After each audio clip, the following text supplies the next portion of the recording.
Police surrounded this mansion, dragging a black woman onto the lawn under the smug stares of her neighbors. She stood shivering in her robe, no phone, no documents. No one would listen. But then a courier pulled up, and everything changed in an instant. What happened next will shatter everything you thought you knew about justice. But first, let's go back to the beginning. The knock wasn't a knock. It was a siege. Thundering fists against wood meant to outlast hurricanes. Danielle Parker sat bolt upright in the antique armchair by the fireplace, heart stammering beneath her robe. For a split second, she wondered if it was a dream. But the sharp, metallic click of police radios outside yanked her back to reality. She opened the door slowly, instinctively adjusting her headscarf, her mind already racing through the most rational explanations. A mistake, perhaps. A misunderstanding. But nothing could prepare her for the grim line of blue uniforms facing her, the glint of hostility in their eyes. Sergeant Mason Tate took a single step forward, his presence filling the porch like a storm cloud. "Ma'am, you are trespassing," he said, his voice flat, practiced. "This property was reported vacant, and you need to leave. Now!" The words didn't make sense. Not at first. Danielle's eyebrows lifted, lips parting in confusion. "Excuse me? This is my home." Tate didn't blink. "We have orders from the neighborhood association. You're not listed as the homeowner. Step out or we'll remove you." The driveway was a mosaic of strobing colors, red, white, and blue dancing off the polished black SUV she had parked just days earlier. The very car she had once dreamed of owning, now casting reflections like accusations against the whitewashed columns. And then, as if on cue, the slow unraveling of civility began. Curtains twitched across the street. Cell phones rose like periscopes. Whispers floated across manicured hedges. "She's still here? Didn't they say squatters were taking over abandoned houses? She doesn't look like she belongs there." One voice pierced through them all. A woman's, sharp, nasal. Knew that riffraff didn't belong here. Danielle's breath caught in her throat. Her fingers curled into fists. She felt exposed, like prey in a den of predators wearing polite smiles. She had followed every letter of the law, every signature, every notarized page. She had even walked door to door to introduce herself when she moved in, greeted with cold smiles and tighter grips on designer leashes.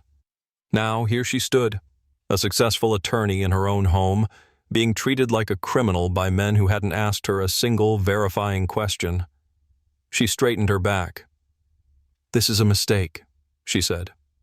But the words barely escaped before Tate raised his hand to cut her off, already signaling to his team to move forward. In that moment, under the weight of authority and the judgment of strangers, Danielle Parker understood something chilling. They didn't come to ask questions. They came to remove her. The folding chair beneath Danielle was cold, metallic, an afterthought borrowed from a neighbor's garage when she was forced out. It dug into her spine, but she didn't move. Her arms were drawn tight across her chest, a barrier more emotional than physical. A thin gray blanket clung to her shoulders, doing little to guard against the morning chill, or the deeper, colder sense of violation settling into her bones. Next to her, Naomi pressed close. 13 years old and already learning a bitter truth her mother had spent years trying to soften. Her hand clutched Danielle's forearm with the desperate grip of a child who didn't understand why. Her eyes were wide and darting, flickering with each shout from inside the house, each click of a camera flash as officers cataloged their belongings like evidence from a crime scene. "You okay, Mom?" she asked softly. Danielle nodded, but her jaw was set like stone. Her eyes never left the front door. Every time it opened and a uniformed officer emerged, holding her laptop, a framed family photo, a pair of heels she wore to court just last week, it felt like a piece of her dignity was being dragged out and put on display. What none of them saw, what they didn't care to see, was the truth. Danielle Parker wasn't a squatter. She wasn't some lost soul trying to play pretend in a mansion beyond her means. She was a respected attorney who had spent her career fighting for those too often overlooked. The very laws these officers were sworn to uphold, she knew them better than they did. The house, with its wrought iron balcony and creaking floorboards, had belonged to Harold Brimley, an 82-year-old white man whose life she had changed in court. He had been thrown out of his retirement home when his medical condition became too costly for their bottom line. Danielle had taken his case pro bono, dismantled the facility's profit-first policies with surgical precision, and made national headlines doing it. In gratitude, and against the quiet protests of his own relatives, Harold left her the home he cherished. But to the neighborhood? She was an intruder.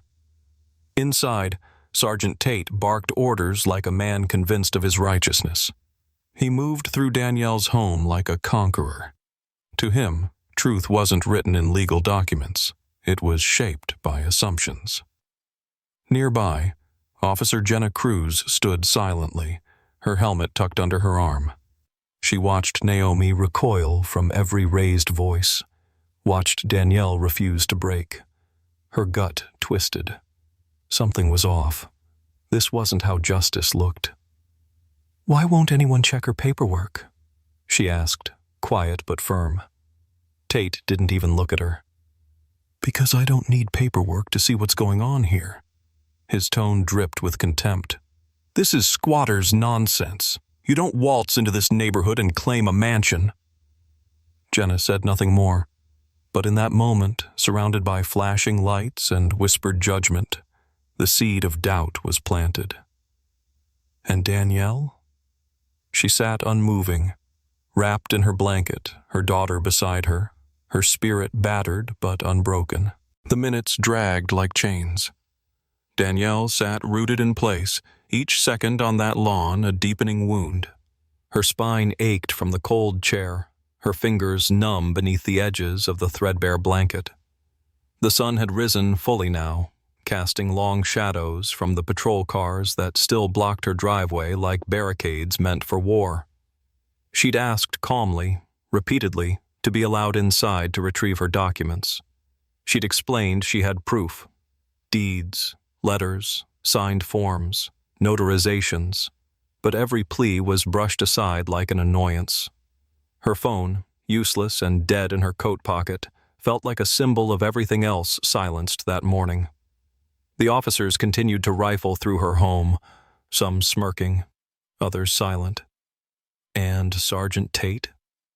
He stood with arms crossed, sunglasses low on his nose, jaw working with a kind of smug patience, as if he were enduring an inevitable tantrum from someone who didn't know their place. Then, in the distance, the unmistakable rumble of a delivery van cut through the tension. A brown courier car rolled to a stop at the curb, its logo catching the light. A young man stepped out, holding a slim envelope in gloved hands. "Delivery for Ms. Danielle Parker," he called out. Tate turned abruptly. "I'll take that." But the courier hesitated. "I was instructed to give this directly to the recipient." Danielle stood slowly. Her legs trembled beneath her at first, the exhaustion nearly buckling her knees, but she caught herself. She stepped forward. "That's me." The courier nodded and handed her the envelope. It was heavier than it looked, the paper thick, official.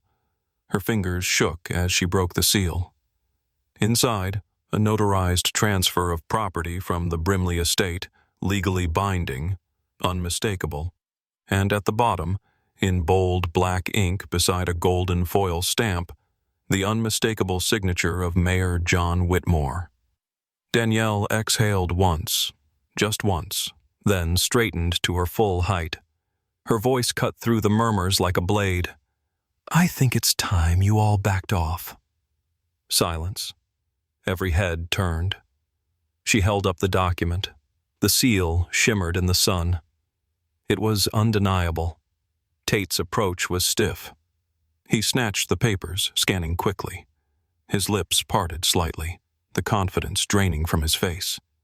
First confusion, then the flush of embarrassment, then something darker, rage, bitter and cornered. Danielle didn't flinch. She retrieved her now charged phone. Officer Jenna had wordlessly handed it to her minutes ago, and pressed record. "I have been harassed, trespassed against, humiliated. And now," she said, voice low but cutting, "I will make sure every second of it becomes public." The camera was steady, her voice iron, and for the first time that morning the power shifted. The video began with Danielle's voice, steady but seething. Her phone camera caught the flashing lights, the officers' postures, the cold faces of authority turned hostile. She filmed the moment she held up the notarized deed, the glint of the mayor's seal, and the instant Sergeant Tate's confidence cracked like thin ice under a heavy step. She didn't shout. She didn't cry. She simply told the world what had happened, and the world listened. Within hours, the footage exploded across platforms. Hashtags bloomed like wildfires. #Justice. For Danielle became more than a trend. It became a reckoning. Cable news segments dissected every frame. Commentators debated racial profiling, the abuse of neighborhood associations, and the long, insidious history of homeownership gatekeeping in America. Danielle never asked for the spotlight. But when it found her, she held it with the poise of a woman who had spent her life fighting in courtrooms built to keep voices like hers subdued. 48 hours later, the mayor's press conference was live-streamed to over 1 million viewers.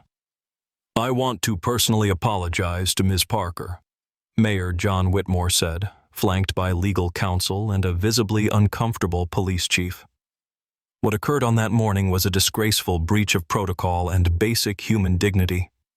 We are reviewing internal procedures to ensure nothing like this ever happens again. But the damage was already national news, and it didn't stop at apologies. Sergeant Tate was placed on administrative leave, his record dragged into daylight. Old complaints resurfaced, now impossible to ignore. The neighborhood association, once smug in its silent control, found itself on the defensive. Several of its board members were served with civil lawsuits for defamation, emotional distress, racial profiling.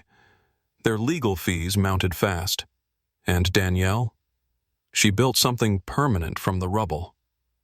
With an avalanche of unsolicited donations, some as small as $5, others in the thousands, Danielle launched the Brimley House Project, a nonprofit legal initiative to fight racial discrimination in housing access. Its mission, to ensure that what happened to her could never happen quietly to someone else. She named it in honor of Mr. Harold Brimley, the man who had believed in her when others only saw skin and status.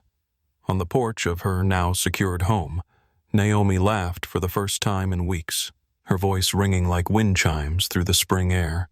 The fear that had once etched itself into her features had given way to something brighter. Pride, safety, joy.